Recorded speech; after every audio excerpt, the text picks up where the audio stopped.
Нурпресстин жаңылыктар түрмөгү саламатсыздарбы? Берүүбүздү түпкүлүктүүлүктүн, достуктун шарапаты болгон жагымдуу жаңылык менен баштайбыз. Түркиянын Ван аймагында жашап жаткан журтташтар Кыргызстанга келди. Тагыраак айтканда, айтылуу саясий жана аскерий ишмер Рахманкул хандын 2 уулу жана жээни, Вандагы кыргыз коомунун жетекчиси ата-бабасынын изи калган кыргыз жергесине келип, зыярат кылып кетишти. Мына ошол журтташтардын бабаларынын киндик каны тамган жериндеги сапарын Нурпресс коштоп жүрдү. Биздин маалымат борборго вандык кыргыздар Түркияны жердеп жашаган журтташтардын жашоосу, тили жана дини боюнча кенен маалымат берди. Мына ошол маекте Нурпресстин социалдык түйүндөрдөгү баракчасынан жана YouTube каналыбыздан жакынкы аралыкта тааныша аласыздар.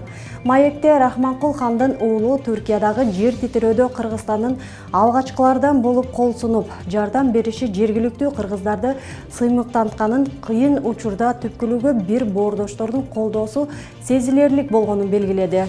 Ал эми вандык кыргыздардын коомунун жетекчиси Кескин Абдыметин Нурпресске берген маегинде Түркиядагы журтташтарга эне тилде окутуу, аны сактап калуу үчүн жасалып жаткан иштерге токтолду. Биз кайра Түркияда жашасак да, көңүлүбүздүн жартысы ар дайым Кыргызстан. Бирүүбүздө түрк байрагынын желеги болсо, биз жанында да Кыргызстан желеги бар. Ошону ар ким эле айылга барсаңар Кыргызстан, ичине Кыргызстан деп чогуу аталып кеткен. Кыргызстанды ошол билгенче белки бир интернеттен карап тарыхын үйрөнөт, бир неме кылгандар, үйрөнгүсү келгендер. Кээ бир ушундай билгендерге, Кыргызстандан баргандарга кээ бир мугалим барып калат, кээ бир артист ырчылар барып калат, ал жерге ырдагалы программаларга. Ошолордон үйрөнүп калаттар. Кичине билги, яны үйрөнө турган нерсесин үйрөнөттөр да. Onun dışında biri şunu da öğrensöңөр керек, mananı da öğrensöңөр керек деген hiç kim öğretken yok. Интимдик кызмат көрсөтөм деген сайттарга бейтааныш кыздардын сүрөттөрүн жайгаштыруу жаштар арасында өч алуунун куралына айланды. Селкинин көңүлүн өзүнө бура албай, жеңил желпи ойлонгон жигиттердин курмандыгына айланып, абийирсиз сайттарга сүрөтү жарыяланып кеткен кыз Нурпресске кайрылды. Жалпы коомдун көз карашын жана кыздын намысын эске алуу менен биздин редакцияга кайрылган адамдын аты жөнүн бербөөнү туура көрдүк. Кыздын айтымында кошуна жигит бир эмес бир нече жолу кыз жигит болуу сунушун берген. Бирок ага көнбөй койгондуктан телефон номерин интимдик кызмат көрсөткөн интернет сайттарга жайгаштырып салган. Чалуулардан тажаган кыз номерин алмаштырган, аны дагы таап алып, кайра жайгаштырган. Кадырына, намысына шек келген селки укук коргоо органдарына кайрылган. Териштирүүдө кошуна жигит абийирсиз сайттарга кыздын сүрөтүн жайгаштырганын моюнга алып, ага 5500 сом айып салынган. Көнгөн адат калабы кылып, эртеси эле кайра интимдик кызмат көрсөтөм деген сайтка дагы кыздын сүрөтүн телефон номери менен илип коет. Ошентип селки номерин бир эмес 3 жолу алмаштырат. Ошондо дагы тырмакчанын ичиндеги жигит 3 жолу тең номерин таап баягы сайттарга иле берген. Кызыгы милиция кызматкерлери кылмыш ишин козгобостон укук бузуулар нормасына которуп койгон. Жигиттин кызды интимдик сайттарга кайра жүктөгөнү тартип сакчыларынын жоопкерчиликсиз мамилесинен улам болду. Юристтердин айтымында балага кылмыш иши козголуш керек болчу жана ал 3-5 күнгө камакка алынууга тийиш болчу. Ал бала менин кошунам болчу. Кошуналардын группасынан номеримди алган. Ал бала болсо деген мага жазып берчү, мен ага такыр внимание берчү эмесмин. Ал балага акырында деген мага сөз айта баштады, сени жакшы көрөм деген сыяктуу сөздөрдү айтты. Мен бардыгынан отказ кылганмын.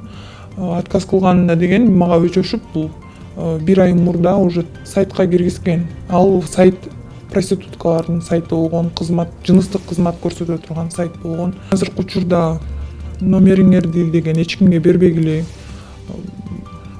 Азыркы учурда ар кандай адамдар бар, балким жашоодо тагдырыңарга балта чабылып калышы мүмкүн. Мен деле турмушка чыга элек кызмын, мен деле ушул жакын арада турмушка чыга турган деле кыз болчумун негизи.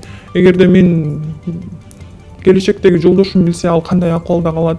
Мага деле бул менин тагдырым менен ойноп атат, бул менин келечегим менен ойноп атат да. Бул мени бетиме жөн эле бир так калтырып коюп атат да. Мен жөн эле жүргөн жерден Свердлов районундагы Келечек конушундагы талаштуу маселеге чекит коюлабы? Мына ушул суроо менен конушта 20 жылдан ашык убакыттан бери жашап келе жаткан жергиликтүү тургундар Нур пресс аркылуу жергиликтүү бийликке кайрылды.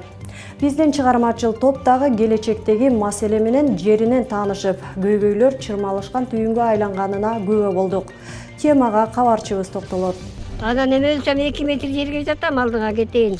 Мен прокуратурага да кайрылдым. Бишкек шаарынын Свердлов районуна караштуу Келечек жаңы конушунун жашоочусу 74 жаштагы Гүлсүн апа 6 айдан бери пенсиясын ала албай бара. Буга баягы эле жер талаш маселеси себеп болгон. Сот аткаруучулар талаштуу маселеден улам апанын пенсиясына арест коюп койгон. Ак кар көк музда иштеп жүрүп, нарында тиш дарыгер болуп иштеп пенсияга чыктым. Анан аба жакпай ушул жерге келип студенттерге карабын болуп балдарга. Менин пенсиямды арестке салган себеби алам идинде сот болду. Утулуп калдыңыз деп Чүй областык сотко өзүм бердим. 30 000 сом төлөп, бул жер меники эмес экен деп, теректер да биздики деп, Келдибаева, Нуркан деген, Добулов деген, Ырыспай. Менин жериме забор Менин жерим. Штраф кылбады. Терек да меники.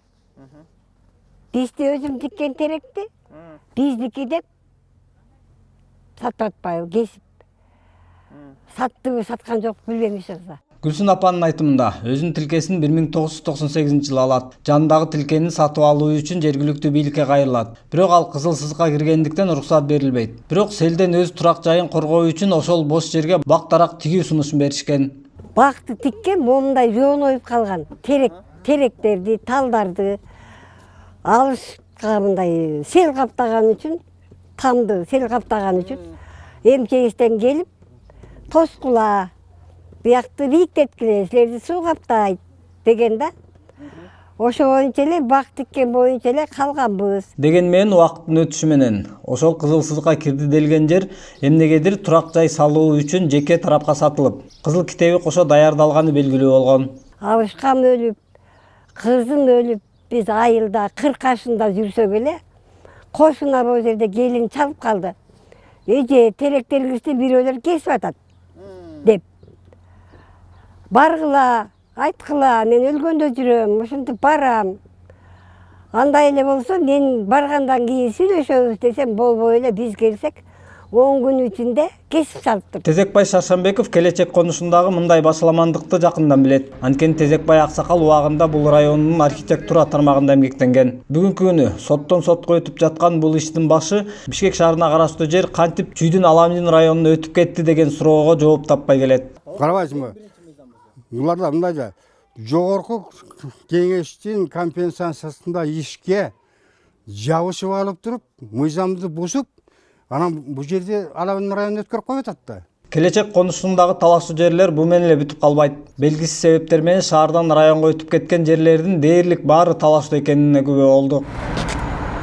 Бирок кандай болгон күнү дагы тиешелүү мекемелер жакын арада чекит коет деген үмүттөбүз. Март элдик революциясына 18 жыл. Мына ошол окуяны аң сезим ойгонгон күн катары кабыл алса болот. Анткени эгемендүү Кыргызстандын тарыхында эл бийликтин жеке басарлыгынан жедеп тажап, толкундоолор аркылуу Акаевди тактан алып түшкөн.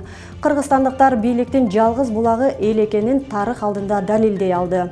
Ошол окуя Аскар Акаевдин режимине, авторитаризмге, үй бүлөлүк башкарууга, коррупцияга, шайлоодогу бурмалоого нааразылыктын туу чокусу болду. Аскар Акаев жаңыдан түптөлүп жаткан Кыргызстандын жаңы ак барактан баштай турган келечегине көлөкө түшүрүп, чыккынчылык кылды. Кызыгы, ал изи сууду дегендей билмексен болуп келип кетип жүрөт. Мүмкүн кар баскандай из калбай калгандыр, бирок тарых келечек алдындагы моралдык жоопкерчилигичи. Ананда Акаевдин катачылыгынан кийинкилер сабак алган жок. Кыргызстанда кургак менен ооругандардын саны өскөндүгү байкалууда. 2022 жылдан бери туберкулез жуктургандардын саны көбөйгөнү байкалган. Статистикалык көрсөткүч боюнча бул илдетке кабылгандар Чүй облусунда көп. Улуттук фтизиатрия борборунун маалыматы боюнча өзгөчө кургак чалдыккан балдар көбөйүүдө. Деген менен илдеттин кесепетинен өлүмгө алып келген учурлар аз. Дүйнөлүк саламаттык сактоо уюмунун маалыматы боюнча ар бир секунд сайын дүйнөдө бир адам кургак оорусун жуктуруп алат. Жылына бул дарттан 600-гө жакын киши каза табат. Эскерте кетсек, кургак учук жугуштуу дарт. Ал көбүнчө какырык менен кургак учуктун микробактериясын бөлүп чыгарган сыркоо адамдан жугат. Башка микробтордон айырмаланып, кургак учуктун микробактериясы өзгөчө сакталуу касиетине ээ. Ал жерде дагы, карда дагы өзүн мыкты сезет. Ошондой эле спирт менен кислотанын таасирине да туруктуу келет. Микробактерия ыплас жерде, нымдуу үйдө бир нече ай, бейтаптын кийим-кечесинде, үй эмеректеринде 3-4 ай, сүттө, майда 1 жылга чейин сакталат. Нурпресстин жаңылыктарын YouTube, Instagram, Telegram, Facebook'tan окуй аласыздар. Нурпресс чындыктын изи менен.